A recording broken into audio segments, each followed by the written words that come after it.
नमस्कार जय जगन्नाथ। पिला बहुत दुष्ट हो जमा मानुनी आगुरी बहुत उपाय कही से उपाय कहूँ आउ तो शुण दुबर 11टी कढ़ी संग्रह करेंगे बुधवार दिन संग्रह करके गोटे माटी पात्र रे किछि दुग्ध नेबे से 11टी कढ़ी की पकेबे पिला हाथ में नहीं देवदेव महादेव को अर्पण करदे बा अभिषेक करदे।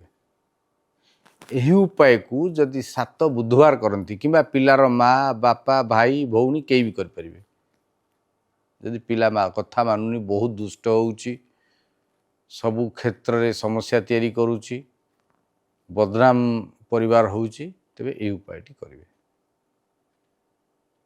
देखिए पिला पूरा शांत हो सबू किछि ठीक हो पिला पाठ पढ़ुनी पिला कथा शुणुनी अनेक समय अनेक व्यक्ति विशेष कही था तेज करंतु ये महोपाय निश्चय सुख समृद्धि लाभ हो दुष्ट पिला संपूर्ण ठीक हो।